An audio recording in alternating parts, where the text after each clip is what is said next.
On parlait tantôt avec qui, mais le Canada a remporté une troisième médaille en Italie ce matin, l'argent au relais mix en patinage de vitesse courte piste. Jasmin, fierté pour le pays et bien, il y a un petit quelque chose chez vous aussi de particulièrement fier.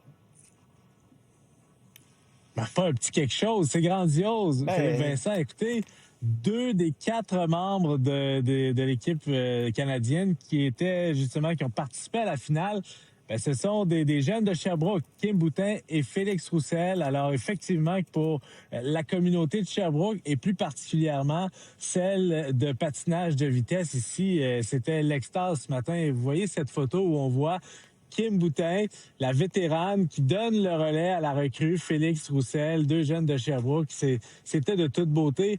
Simplement de les voir à l'œuvre sur la plus grande scène mondiale et en plus d'aller chercher une médaille d'argent, c'est évident que tout le monde ici est fier de ces 2 jeunes représentants de la région. Je vous laisse entendre quelques commentaires de gens qui les ont connus et en fait qui les connaissent, mais depuis fort longtemps.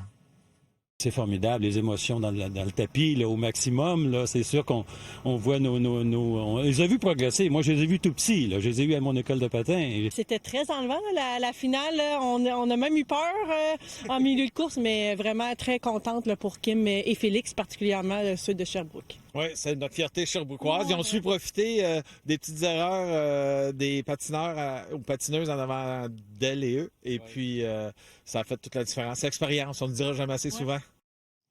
Et là, Kim Boutin, avec cette nouvelle médaille, entre dans un club assez sélect. Oui. D'abord, elle devient la médaillée. En fait, elle devient la patineuse en courte piste au pays avec le plus de médailles olympiques, avec 5. Et elle rejoint du même coup les plus grands dans ce sport-là au pays. Wow. On parle de Marc Gagnon. Et si vous regardez la liste, elle égale Marc Gagnon et aussi elle s'approche à un podium de Charles Hamelin, la légende.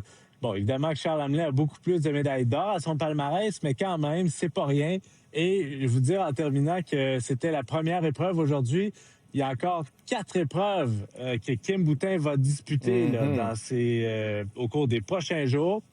Alors, est-ce qu'elle va égaler Charles Hamelin? On le souhaite tous ici, en tout cas. Elle l'a dépassé. Et William Dangenou aussi, peut-être. On va... si elle le dépasse, ce serait formidable et ce serait évidemment une bonne récolte pour le pays. J'y crois, moi, Jasmin, parce qu'il n'y a pas juste à Sherbrooke où on est fiers de nos athlètes. Salut! Salut!